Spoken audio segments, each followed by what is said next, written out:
ਸਤਿ ਸ਼੍ਰੀ ਅਕਾਲ ਦੋਸਤੋ, ਸਵਾਗਤ ਹੈ ਤੁਹਾਡਾ ਆਪਣੇ ਚੈਨਲ ਵਾਨਿਆ ਐਜੂਕੇਸ਼ਨ ਸਰਵਿਸਿਜ਼ ਤੇ। ਸੋ ਦੋਸਤੋ, ਅੱਜ ਆਪਾਂ ਡਿਸਕਸ ਕਰਨ ਜਾ ਰਹੇ ਹਾਂ, ਜਿਵੇਂ ਕਿ ਤੁਹਾਨੂੰ ਪਤਾ ਹੈ ਈਟੀਟੀ ਕੈਡਰ ਦੀਆਂ 5994 ਜਿਹੜੀ ਪੋਸਟਾਂ ਨੇ ਉਹਨਾਂ ਦੀ ਨੋਟੀਫਿਕੇਸ਼ਨ ਆ ਚੁੱਕੀ ਹੈ ਤੇ ਉਹਨਾਂ ਦੇ ਆਨਲਾਈਨ ਫਾਰਮ ਨੇ ਜਿਹੜੇ ਸਬਮਿਸ਼ਨਸ ਹੋਣੇ ਸ਼ੁਰੂ ਹੋ ਚੁੱਕੇ ਹਨ। ਸੋ ਉਹਨਾਂ ਦੇ ਮੱਦੇਨਜ਼ਰ ਰੱਖਦੇ ਅੱਜ ਆਪਾਂ ਮੈਥ ਦਾ ਇੱਕ ਈਟੀਟੀ ਕੈਡਰ ਦਾ ਜਿਹੜਾ ਉਹਨਾਂ ਦਾ ਸਿਲੇਬਸ ਹੈ ਉਸ ਹਿਸਾਬ ਨਾਲ ਲੀਨੀਅਰ ਇਕੁਏਸ਼ਨਸ ਦਾ ਪਹਿਲਾ ਚੈਪਟਰ ਨੂੰ ਆਪਾਂ ਸਟਾਰਟ ਕਰਨ ਲੱਗੇ ਹਾਂ। ਉਮੀਦ ਕਰਦਾ ਇਹ ਚੈਪਟਰ ਤੁਹਾਨੂੰ ਵਧੀਆ ਲੱਗੂਗਾ। ਜੇ ਵਧੀਆ ਲੱਗਿਆ ਹੋਵੇ ਤਾਂ ਆਪਣੇ ਫਰੈਂਡ ਸਰਕਲ ਦੇ ਵਿੱਚ ਜ਼ਰੂਰ ਸ਼ੇਅਰ ਕਰੋ ਤੇ ਜੇ ਤੁਸੀਂ ਚੈਨਲ ਤੇ ਨਵੇਂ ਹੋ ਤਾਂ ਚੈਨਲ ਨੂੰ ਲਾਈਕ ਜ਼ਰੂਰ ਕਰੋ ਤੇ ਸਬਸਕ੍ਰਾਈਬ ਜ਼ਰੂਰ ਕਰੋ। ਸੋ ਲੀਨੀਅਰ ਇਕੁਏਸ਼ਨਸ ਦੇਖੋ, ਲੀਨੀਅਰ ਇਕੁਏਸ਼ਨਸ ਕਰਨ ਤੋਂ ਪਹਿਲਾਂ ਆਪਾਂ ਇੱਕ ਦੋ ਚੀਜ਼ਾਂ ਕਰਦੇ ਹਾਂ। ਦੇਖੋ, ਸਭ ਤੋਂ ਪਹਿਲਾਂ ਇੱਕ ਟਰਮ ਹੁੰਦੀ ਹੈ ਵੇਰੀਏਬਲ। ਇੱਕ ਟਰਮ ਕੀ ਹੁੰਦੀ ਹੈ ਜੀ? ਵੇਰੀਏਬਲ। ਔਰ ਇੱਕ ਟਰਮ ਹੁੰਦੀ ਹੈ ਜੀ ਕਾਂਸਟੈਂਟ। ਇਹ ਵੇਰੀਏਬਲ ਤੇ ਕਾਂਸਟੈਂਟ ਹੁੰਦੇ ਕੀ ਹੈ?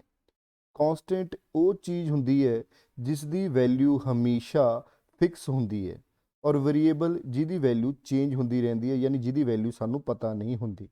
ਉਦਾਹਰਨ ਦੇ ਤੌਰ ਤੇ ਅਗਰ ਮੈਂ ਤੁਹਾਨੂੰ ਕਹਾਂ ਵੀ ਮੇਰੇ ਕੋਲ 5 ਪੈਨ ਹਨ, ਤਾਂ ਮੇਰੇ ਕੋਲ 5 ਪੈਨ ਹਨ, ਤਾਂ ਯਾਨੀ ਇੱਥੇ ਮੇਰੀ ਵੈਲਿਊ ਤੁਹਾਨੂੰ ਕਾਂਸਟੈਂਟ ਪਤਾ ਹੈ ਵੀ ਮੇਰੇ ਕੋਲ ਕਿੰਨੇ ਪੈਨ ਨੇ? 5।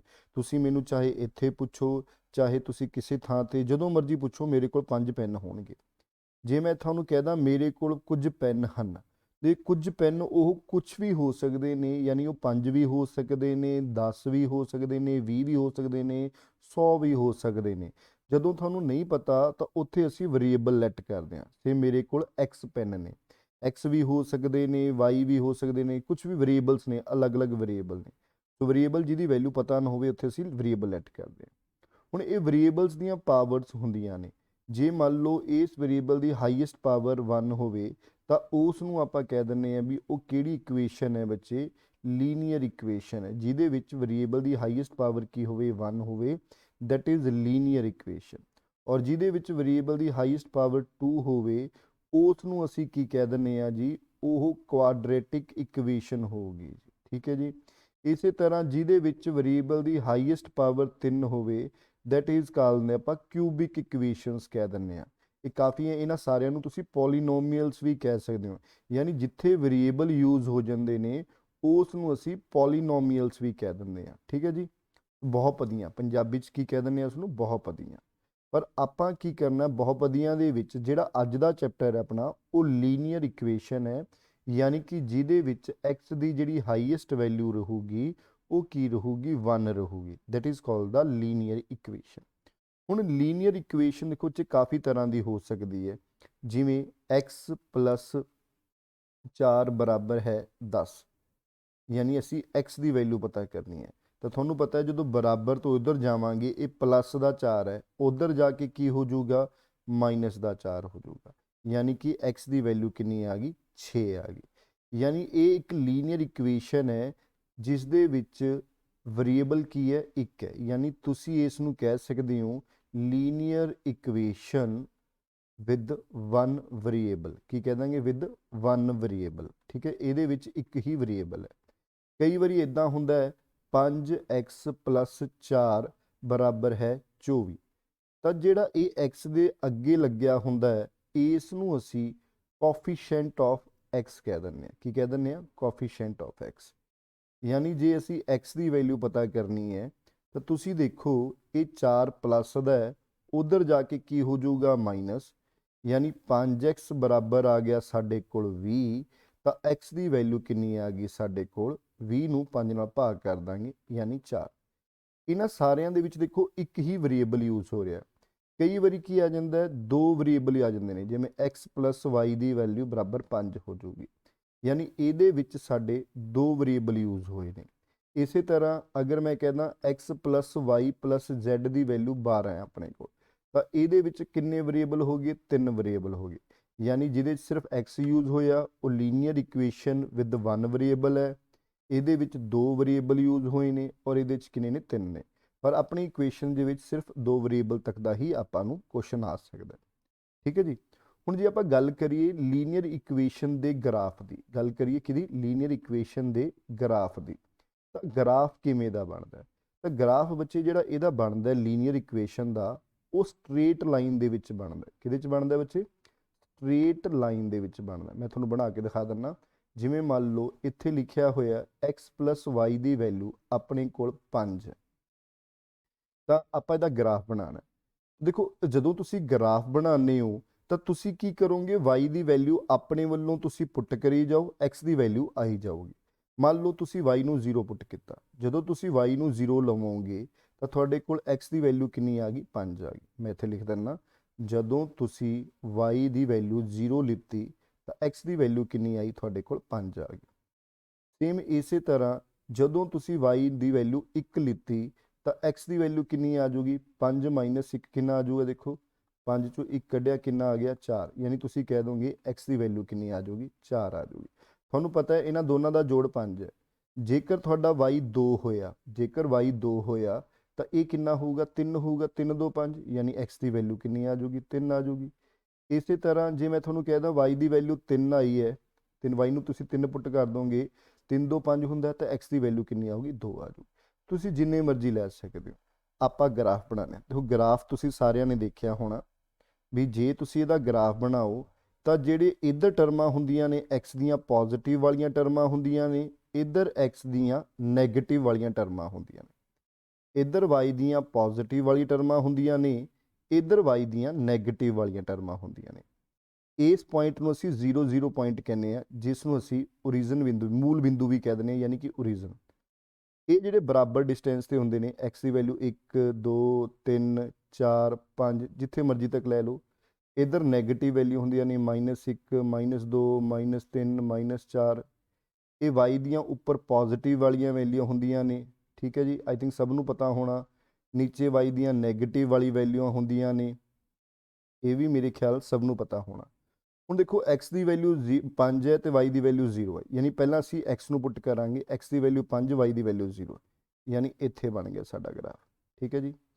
ਦੂਜਾ x ਦੀ ਵੈਲਿਊ 4 y ਦੀ ਵੈਲਿਊ 1, x ਦੀ ਵੈਲਿਊ 4 y ਦੀ ਵੈਲਿਊ 1, ਯਾਨੀ ਤੁਸੀਂ ਕਹਿ ਦੋਗੇ ਇੱਥੇ ਲੱਗ ਗਿਆ ਜੀ, ਠੀਕ ਹੈ ਤੁਹਾਡਾ ਗ੍ਰਾਫ,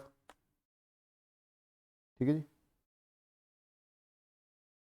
x ਦੀ ਵੈਲਿਊ 4 y ਦੀ ਵੈਲਿਊ 1, ਯਾਨੀ ਤੁਸੀਂ ਕਹਿ ਦੋਗੇ ਇੱਥੇ ਲੱਗ ਗਿਆ ਗ੍ਰਾਫ, ਠੀਕ ਹੈ ਜੀ। ਚਲੋ ਉਸ ਤੋਂ ਬਾਅਦ ਕਹਿੰਦਾ x ਦੀ ਵੈਲਿਊ 3 y ਦੀ ਵੈਲਿਊ 2, x ਦੀ ਵੈਲਿਊ 3 y ਦੀ ਵੈਲਿਊ 2, ਯਾਨੀ ਤੁਸੀਂ ਕਹਿ ਦੋਗੇ ਇੱਥੇ ਲੱਗ ਗਿਆ ਗ੍ਰਾਫ, ਠੀਕ ਹੈ ਜੀ। ਇਸੇ ਤਰ੍ਹਾਂ ਅੱਗੇ x ਦੀ ਵੈਲਿਊ 2 y ਦੀ ਵੈਲਿਊ 3, x ਦੀ ਵੈਲਿਊ 2 y ਦੀ ਵੈਲਿਊ 3, ਯਾਨੀ ਇੱਥੇ ਲੱਗ ਗਿਆ ਗ੍ਰਾਫ। ਸੋ ਇਹ ਗ੍ਰਾਫ ਬਣ ਗਿਆ ਸਾਡੇ ਕੋਲ।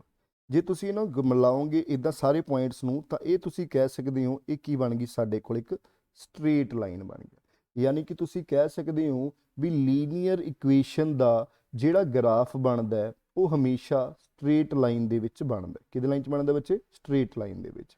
ਇਸੇ ਤਰ੍ਹਾਂ ਜੇ ਮੰਨ ਲਓ ਆਪਣੇ ਕੋਲ ਦੋ ਲਾਈਨਾਂ ਹੋਣ, ਦੇਖੋ x ਪਲੱਸ y ਬਰਾਬਰ ਹੈ 5, ਇਸ ਦਾ ਗ੍ਰਾਫ ਤੁਸੀਂ ਇੱਦਾਂ ਬਣਾਤਾ। ਇੱਕ ਹੋਰ ਲਾਈਨ ਹੈ x ਮਾਈਨਸ y ਬਰਾਬਰ ਹੈ 1। ਹੁਣ ਮੰਨ ਲਓ ਤੁਹਾਡੇ ਕੋਲ ਇਹ ਆ ਗਿਆ ਵੀ x ਤੇ y ਦੀ ਵੈਲਿਊ ਦਾ ਡਿਫਰੈਂਸ ਕੀ ਹੋਵੇ 1, ਤਾਂ ਤੁਸੀਂ x ਤੇ y ਦੀ ਕੋਈ ਵੈਲਿਊ ਲੱਭਣੀ ਹੈ। ਸੋ ਜੇ ਮੈਂ x ਤੇ y ਮਾਈਨਸ 1 ਦਾ ਗ੍ਰਾਫ ਬਣਾਵਾਂ ਤਾਂ ਇਹ ਕੀ ਬਣਾਉਂਗਾ ਮੈਂ, ਦੇਖੋ x ਤੇ y, ਠੀਕ ਹੈ। ਯਾਨੀ ਜੇ ਮੈਂ y ਨੂੰ 0 ਪੁੱਟ ਕਰਾਂ ਤਾਂ x ਦੀ ਵੈਲਿਊ ਕਿੰਨੀ ਆਊਗੀ ਬੱਚੇ, 1 ਆਊਗੀ। ਯਾਨੀ y ਦੀ ਵੈਲਿਊ 0 ਪੁੱਟ ਕੀਤੀ, x ਦੀ ਵੈਲਿਊ 1 ਆ ਗਈ, ਠੀਕ ਹੈ। ਹੁਣ ਜੇ ਮੈਂ y ਨੂੰ 1 ਪੁੱਟ ਕਰਦਾ, y ਨੂੰ ਕੀ ਪੁੱਟ ਕਰਦਾ, 1 ਪੁੱਟ ਕਰਦਾ, ਚਲੋ ਮੈਂ 1 ਪੁੱਟ ਕੀਤਾ ਤਾਂ x ਦੀ ਵੈਲਿਊ ਕਿੰਨੀ ਆ ਗਈ, -1 ਤੇ -1 ਕਿੰਨਾ ਆ ਗਿਆ, 2 ਹੋ ਜਾਊਗਾ। ਯਾਨੀ ਜਦੋਂ y ਨੂੰ ਮੈਂ 1 ਪੁੱਟ ਕੀਤਾ ਤਾਂ y ਦੀ ਵੈਲਿਊ ਕਿੰਨੀ ਆ, x ਦੀ ਵੈਲਿਊ ਕਿੰਨੀ ਆ ਗਈ, 2 ਆ ਗਈ।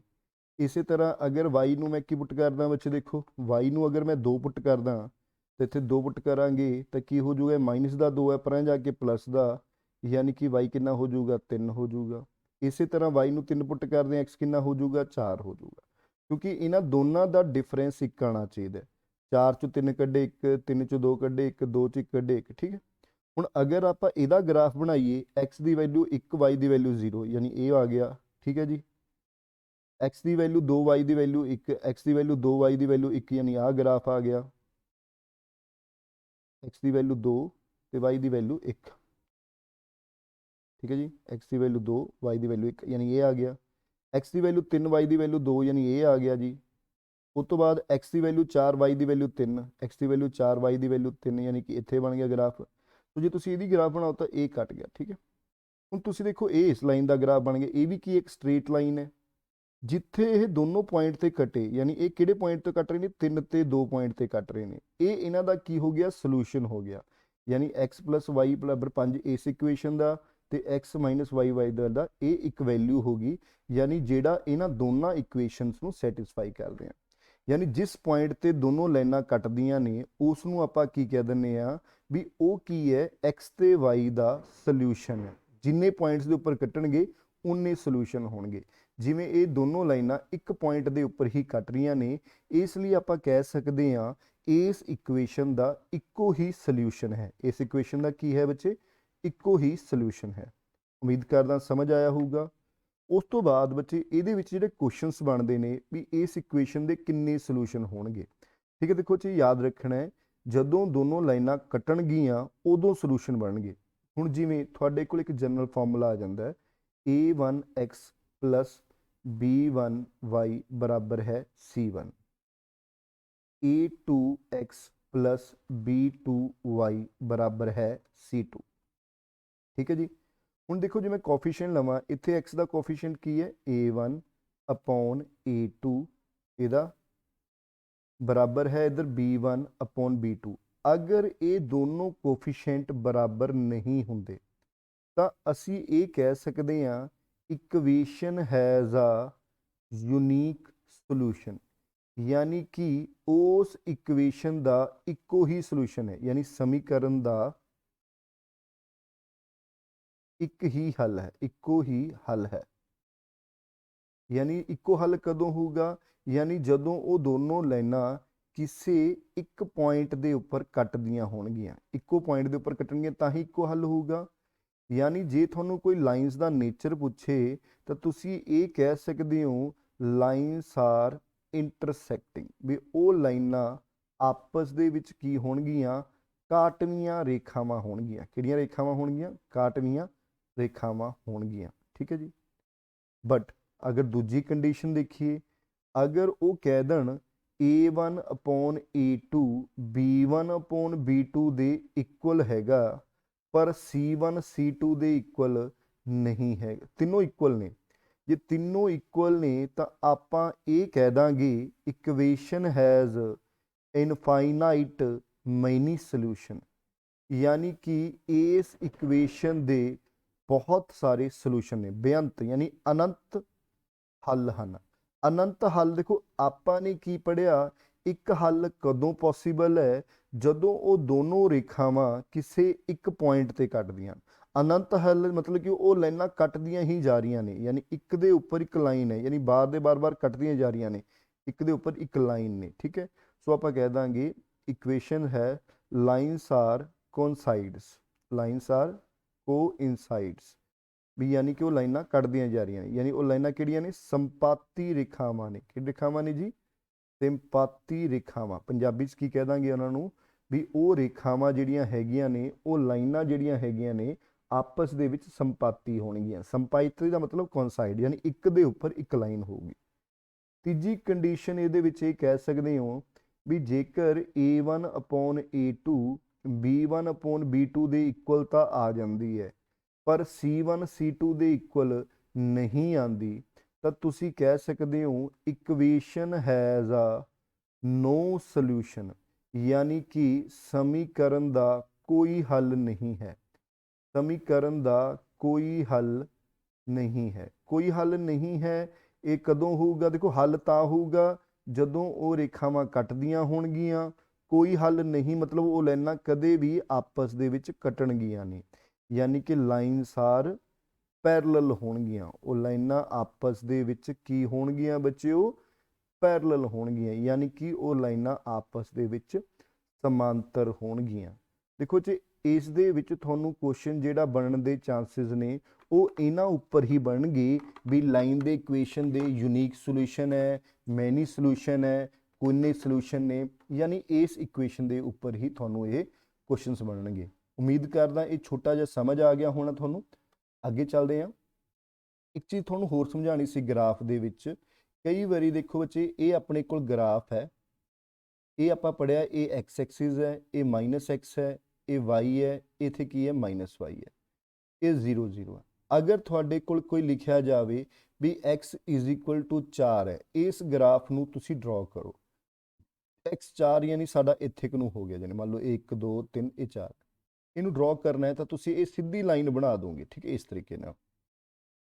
यानी जे x की वैल्यू 4 है तो ये रेखा किदे समांतर होगी, y दे समांतर होगी। यानी x 4 है तो लाइन की होगी y धुरे दे समांतर होगी, ठीक है, समांतर यानी y एक्सिस के पैरेलल। इसी तरह अगर मैं थोड़ा कह दा y की वैल्यू 6 है तो y की वैल्यू 6 है, समथिंग इत्थे बन जाऊगा, तो इसका लाइन बनावांगे तो इदा बन जाऊगा। यानी जी ये लाइन है y 6 वो किदे बराबर होगी, x एक्सिस के बराबर होगी, यानी ये x ਧੁਰੇ ਦੇ ਬਰਾਬਰ ਹੋ ਦੇ ਸਮਾਂਤਰ ਹੋ। ਇਹ ਚੀਜ਼ ਦਾ ਵੀ ਧਿਆਨ ਰੱਖਣਾ ਬੱਚੇ, ਕਈ ਵਾਰੀ ਕੁਐਸਚਨ ਇਸ ਤਰੀਕੇ ਨਾਲ ਵੀ ਆ ਜਾਂਦਾ, ਠੀਕ ਹੈ। ਉਮੀਦ ਕਰਦਾ ਛੋਟਾ ਜਿਹਾ ਸਮਝ ਆਇਆ ਹੋਊਗਾ। ਆਪਾਂ ਜਿੰਨਾ ਆਪਾਂ ਨੇ ਕਰਿਆ ਇਸ ਦੇ ਕੁਝ ਕੁਐਸਚਨਸ ਟਰਾਈ ਕਰਕੇ ਦੇਖਦੇ ਹਾਂ। ਜਿਵੇਂ ਕਿ ਪਹਿਲਾ ਕੁਐਸਚਨ ਹੈ, ਕਹਿੰਦਾ ਸਮੀਕਰਨ x = 6 ਦੀ ਇੱਕ ਅਲੇਖ ਰੇਖਾ ਹੁੰਦੀ ਹੈ।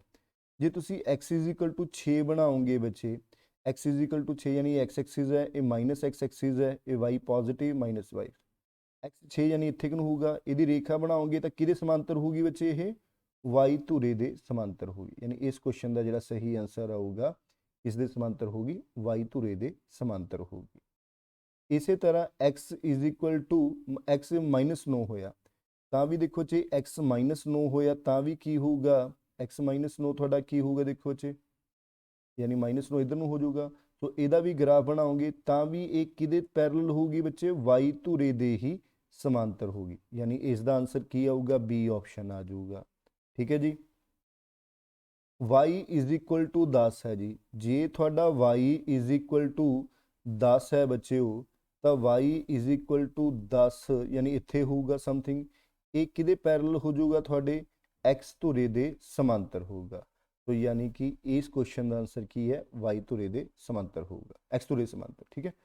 तो अगे आ जाता जी x + y एक 0 है थोड़ा, ठीक है जी। x + y अगर 0 है तो ये अलेख रेखा की होंगी है।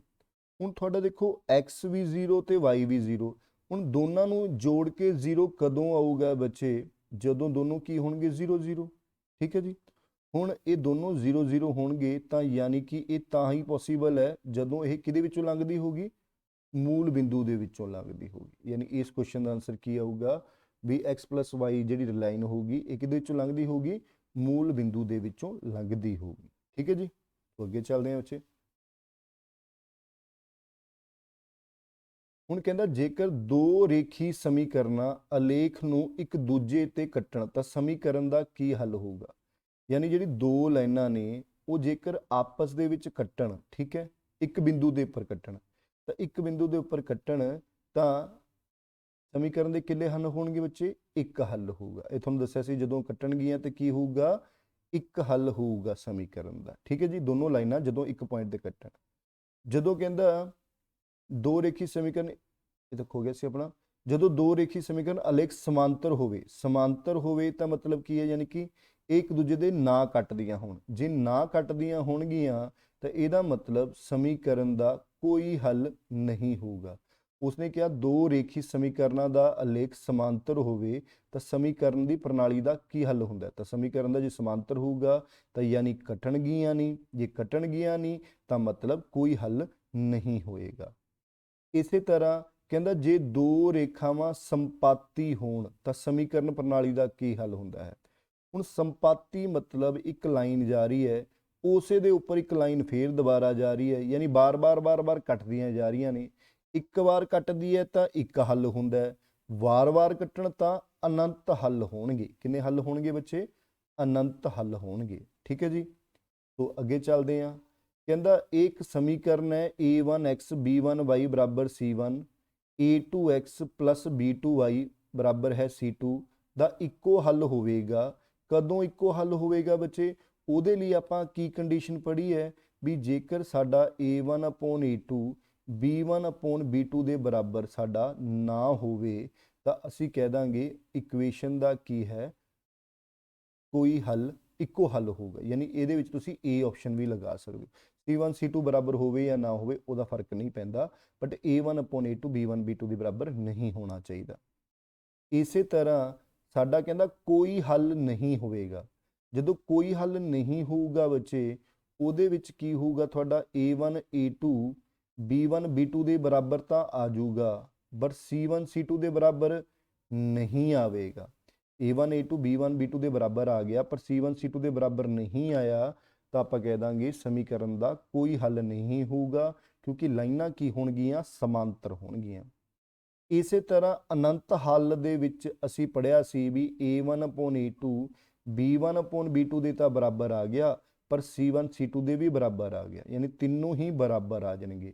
ਤਾਂ ਇਸ ਕੇਸ ਦੇ ਵਿੱਚ ਕੀ ਹੋਏਗਾ, ਸਮੀਕਰਨ ਦੇ ਅਨੰਤ ਹੱਲ ਹੋਣਗੇ। ਠੀਕ ਹੈ ਜੀ, ਇਹ ਅਸੀਂ ਪੜ੍ਹੇ ਸੀ। ਹੁਣ ਇਸ ਦੇ ਨਾਲ ਦੇ ਕੁਐਸਚਨ ਨੇ, ਦੱਸੋ ਸਮੀਕਰਨ ਦਾ ਕਿਹੜਾ ਹੱਲ ਹੈ। ਸਾਡੇ ਕੋਲ ਹੈਗਾ 5x - 2y ਬਰਾਬਰ ਹੈ 7, ਦੂਜਾ ਹੈਗਾ 3x + 4y ਬਰਾਬਰ ਹੈ 6। ਤਾਂ ਤੁਸੀਂ ਦੱਸਣਾ ਇਸ ਇਕੁਏਸ਼ਨ ਦੇ ਕਿੰਨੇ ਹੱਲ ਨੇ। ਤਾਂ ਸਾਡੇ ਕੋਲ ਇੱਥੇ a1 ਦੀ ਵੈਲਿਊ 5 ਹੈ, a2 ਦੀ ਵੈਲਿਊ ਕਿੰਨੀ ਹੈ, 3 ਹੈ। ਇੱਥੇ b1 ਦੀ ਵੈਲਿਊ ਸਾਡੇ ਕੋਲ ਕਿੰਨੀ ਹੈ, -2 ਹੈ, ਤੇ b2 ਦੀ ਵੈਲਿਊ ਕਿੰਨੀ ਹੈ, 4 ਹੈ। ਪਰ ਇਹ ਦੋਨੋਂ ਬਰਾਬਰ ਨਹੀਂ ਹੈਗੇ। ਜੇ ਬਰਾਬਰ ਨਹੀਂ ਹੈਗੇ ਤਾਂ ਸਮੀਕਰਨ ਦਾ ਇੱਕੋ ਹੱਲ ਹੈ। ਠੀਕ ਹੈ ਜੀ, ਇਹੀ ਹੈ ਨਾ, a1 ਅਗਰ a2 b1 upon b2 ਦੇ ਬਰਾਬਰ ਨਹੀਂ ਹੈਗਾ ਤਾਂ ਇਕੁਏਸ਼ਨ ਦੇ ਕੀ ਨੇ, ਇੱਕੋ ਹੱਲ ਹੋਵੇਗਾ। ਠੀਕ ਹੈ ਜੀ, तो ਅੱਗੇ ਚੱਲਦੇ ਹਾਂ ਬੱਚੇ, ਅਗਰ ਇਹ ਕਲੀਅਰ ਹੈ।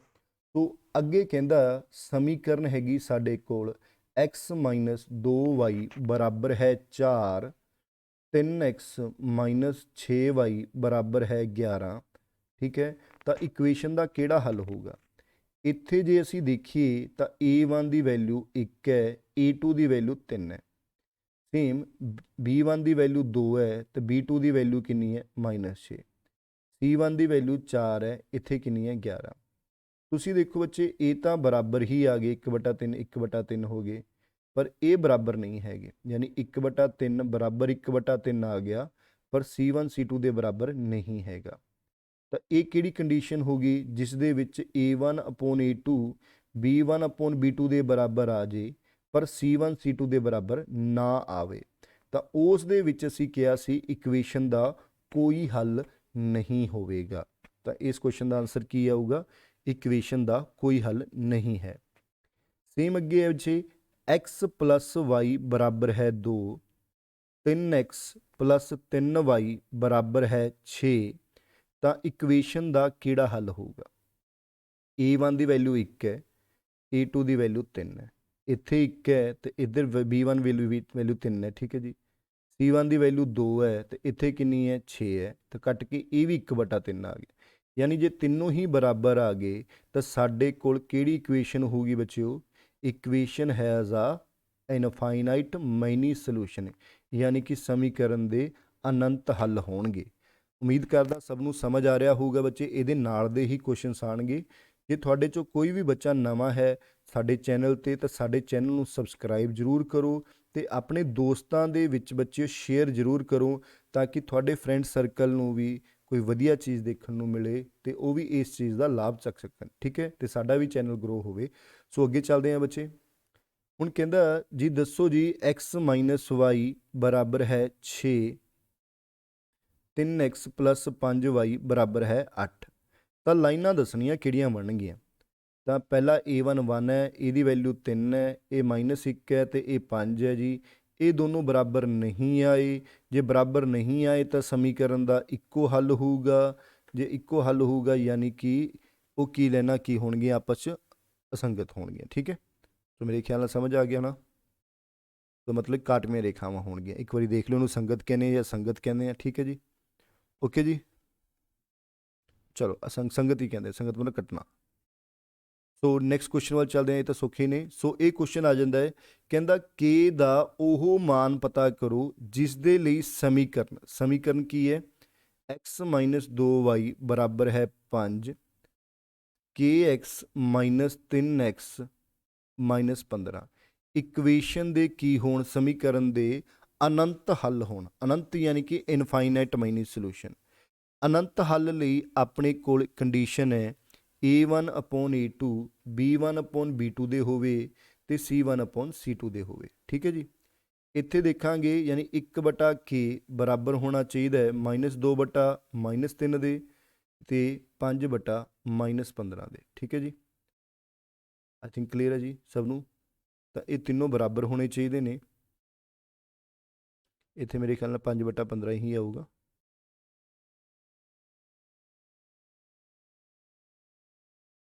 ਪਹਿਲੀ ਗੱਲ, ਥੋੜ੍ਹਾ ਜਿਹਾ ਇਕੁਏਸ਼ਨ ਨੂੰ ਆਪਾਂ ਨੂੰ ਸੈੱਟ ਕਰਕੇ ਲਿਖਣਾ ਪਊਗਾ, ਕਿਉਂਕਿ ਇਹ KY ਹੈ। ਇਹ ਕੀ ਹੈ ਬੱਚੇ, ਥੋੜ੍ਹਾ ਜਿਹਾ ਸੈੱਟ ਕਰਕੇ ਲਿਖਣਾ ਪਊਗਾ, ਕਿਉਂਕਿ ਇਹ ਸਾਡੇ ਕੋਲ ਕੀ ਹੈ, KY ਹੈ। ਸੋ ਜੇ ਇਸ ਨੂੰ ਆਪਾਂ ਸਹੀ ਕਰਕੇ ਲਿਖੀਏ ਇਕੁਏਸ਼ਨ ਨੂੰ, ਤਾਂ ਇਕੁਏਸ਼ਨ ਦੇਖੋ ਕੀ ਲਿਖੀ ਜਾਊਗੀ। ਪਹਿਲਾਂ x - 2y ਬਰਾਬਰ ਹੈ 5, ਅਤੇ ਇੱਥੇ ਜੇ ਇਸ ਨੂੰ ਲਿਖੀਏ ਤਾਂ ਇਹ ਹੋ ਗਿਆ -3x + KY ਬਰਾਬਰ ਹੈ -15। ਹੁਣ ਦੇਖਾਂਗੇ ਜੀ, A1 ਦੀ ਵੈਲਿਊ 1 ਹੈ ਅਤੇ A2 ਦੀ ਵੈਲਿਊ -3 ਹੈ।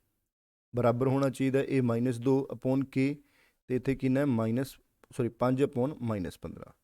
ਸੋ ਇਹ ਬਰਾਬਰ ਹੋਣੇ ਚਾਹੀਦੇ। ਤਾਂ ਕੋਈ ਵੀ ਦੋ ਚੱਕ ਲਓ, ਆਪਾਂ ਇਹਨਾਂ ਦੋਨਾਂ ਨੂੰ ਚੱਕ ਲੈਂਦੇ ਹਾਂ, ਇਹਨੂੰ ਇਹਦੇ ਨਾਲ ਗੁਣਾ ਕਰਦੇ, ਇਹਨੂੰ ਇਹਦੇ ਨਾਲ। ਸੋ k × k 3 ਦੂਣੀ ਕੀ ਆ ਗਿਆ 6, ਮਾਈਨਸ ਪਲੱਸ ਹੋ ਜਾਊਗਾ, ਯਾਨੀ k ਦੀ ਵੈਲਿਊ ਕੀ ਹੋਣੀ ਚਾਹੀਦੀ ਹੈ, 6 ਹੋਣੀ ਚਾਹੀਦੀ ਹੈ। ਸੋ ਇਸ ਕੁਐਸਚਨ ਦਾ ਆਨਸਰ ਕੀ ਆਊਗਾ ਵੀ k ਦੀ ਵੈਲਿਊ ਅਗਰ 6 ਹੋਊਗੀ ਤਾਂ ਇਹ ਜਿਹੜੀਆਂ ਇਕੁਏਸ਼ਨਾਂ ਹੋਣਗੀਆਂ ਉਹਦੇ ਅਨੰਤ ਹੱਲ ਹੋਣਗੇ। ਠੀਕ ਹੈ ਜੀ। ਕਹਿੰਦਾ k ਦਾ ਮਾਨ ਪਤਾ ਕਰੋ, ਜਿਹੜੀ ਇਕੁਏਸ਼ਨ ਹੈ ਆਪਣੇ ਕੋਲ kx + 2y ਬਰਾਬਰ 5, 3x + y ਬਰਾਬਰ 1 ਇੱਕੋ ਹੱਲ ਹੋਵੇ। ਇੱਕੋ ਹੱਲ ਲਈ ਆਪਣੇ ਕੋਲ ਕੰਡੀਸ਼ਨ ਸੀ A1/A2 B1/B2 ਦੇ ਇਕੁਅਲ ਨਾ ਹੋਵੇ। ਤਾਂ ਤੁਸੀਂ ਕਹਿ ਸਕਦੇ ਹੋ k/3 2/1 ਦੇ ਬਰਾਬਰ ਨਹੀਂ ਹੋਣਾ ਚਾਹੀਦਾ। k/3 2/1 ਦੇ ਬਰਾਬਰ ਨਹੀਂ ਹੋਣਾ ਚਾਹੀਦਾ। ਸੋ k ਦੀ ਵੈਲਿਊ 3 ਦੂਣੀ 6 ਨਹੀਂ ਹੋਣੀ ਚਾਹੀਦੀ। ਸੋ ਇਸ ਕੁਐਸਚਨ ਦਾ ਆਨਸਰ ਕੀ ਹੈ, k ਦੀ ਵੈਲਿਊ 6 ਨਹੀਂ ਹੋਣੀ ਚਾਹੀਦੀ। ਸੋ ਸਹੀ ਆਨਸਰ ਆ ਜਾਊਗਾ ਇਸ ਆਪਸ਼ਨ ਦਾ। ਕਹਿੰਦਾ ਸਮੀਕਰਨ 3x - y ਬਰਾਬਰ ਹੈ 6, 6x + ky ਬਰਾਬਰ ਹੈ 12 ਨੂੰ ਸੰਪਾਤੀ ਹੋਣ। ਸੰਪਾਤੀ ਦਾ ਮਤਲਬ ਕੀ ਹੁੰਦਾ ਹੈ, ਇੱਕ ਦੇ ਉੱਪਰ ਇੱਕ ਲਾਈਨ ਹੋਵੇ, ਯਾਨੀ ਕਿ ਇਨਫਾਈਨਾਈਟ ਮਾਈਨੀ ਸੋਲੂਸ਼ਨ ਹੋਣ। ਉਸ ਲਈ ਕੰਡੀਸ਼ਨ ਕੀ ਹੈ ਵੀ A1/A2 B1/B2 ਤੇ C1/C2 ਤਿੰਨੋਂ ਬਰਾਬਰ ਹੋਣ। ਠੀਕ ਹੈ ਜੀ। ਤੁਸੀਂ ਬਰਾਬਰ ਕਰਕੇ ਦੇਖਦੇ ਹਾਂ, A1 ਦੀ ਵੈਲਿਊ 3 ਹੈ, ਇਹਦੀ ਵੈਲਿਊ 6 ਹੈ, ਇਹਦੀ ਵੈਲਿਊ -1 ਹੈ, ਇਹਦੀ ਵੈਲਿਊ k ਹੈ, ਇਹਦੀ ਵੈਲਿਊ 6 ਹੈ, ਅਤੇ ਇਹਦੀ ਵੈਲਿਊ ਕਿੰਨੀ ਹੈ 12। ਸੋ ਕੋਈ ਵੀ ਦੋ ਚੱਕ ਲੈਂਦੇ, ਇਹਨਾਂ ਨੂੰ ਚੱਕ ਲੈਂਦੇ, ਇੱਧਰ ਗੁਣਾ ਕਰ ਲਿਆ, ਇਹ 3k 6 × 6 ਯਾਨੀ -6 ਆ ਗਿਆ। ਸੋ k ਦੀ ਵੈਲਿਊ ਕਿੰਨੀ ਆ ਗਈ -6/2, ਯਾਨੀ ਕਿ -2 ਹੋਣਾ ਚਾਹੀਦਾ 3। ਸੋ ਆਨਸਰ ਕੀ ਆਊਗਾ, k ਦੀ ਵੈਲਿਊ ਕੀ ਹੋਣੀ ਚਾਹੀਦੀ ਹੈ, -2 ਹੋਣੀ ਚਾਹੀਦੀ। ਉਮੀਦ ਕਰਦਾ ਬੱਚੇ ਤੁਹਾਨੂੰ ਅੱਜ ਦਾ ਛੋਟਾ ਜਿਹਾ ਲੈਕਚਰ ਮੇਰਾ ਪਸੰਦ ਆਇਆ ਹੋਊਗਾ। ਜੇ ਪਸੰਦ ਆਇਆ ਹੋਇਆ ਤਾਂ ਚੈਨਲ ਨੂੰ ਲਾਈਕ ਅਤੇ ਸਬਸਕ੍ਰਾਈਬ ਜ਼ਰੂਰ ਕਰੋ, ਅਤੇ ਵੀਡੀਓ ਨੂੰ ਆਪਣੇ ਦੋਸਤਾਂ ਦੇ ਵਿੱਚ ਸ਼ੇਅਰ ਕਰੋ। ਇੱਕ ਹੋਰ ਵੀਡੀਓ ਦੇ ਨਾਲ ਤੁਹਾਨੂੰ ਇਸੇ ਤਰ੍ਹਾਂ ਲੀਨੀਅਰ ਇਕੁਏਸ਼ਨ ਦੇ ਹੋਰ ਵਧੀਆ ਕੁਐਸਚਨ ਲੈ ਕੇ ਅੱਗੇ ਮਿਲਾਂਗੇ। ਅਸੀਂ ਅਜੇ ਅੱਧਾ ਪਾਰਟ ਕੀਤਾ ਹੈ, ਅੱਧਾ ਪਾਰਟ ਅਸੀਂ ਨੈਕਸਟ ਵੀਡੀਓ 'ਚ ਕਰਾਂਗੇ। Thank you so much guys. ਸਾਡੀਆਂ ਆਫਲਾਈਨ ਅਤੇ ਔਨਲਾਈਨ ਕਲਾਸਿਸ ਵੀ ਚੱਲਦੀਆਂ ਨੇ ETT ਕੈਡਰ ਦੀਆਂ। ਜੇ ਤੁਹਾਡੇ 'ਚੋਂ ਕਿਸੇ ਵੀ ਸਟੂਡੈਂਟਸ ਨੇ ਜੁਆਇਨ ਕਰਨੀਆਂ ਹੋਣ ਤਾਂ ਪਲੀਜ਼ ਸੰਪਰਕ ਕਰਿਓ।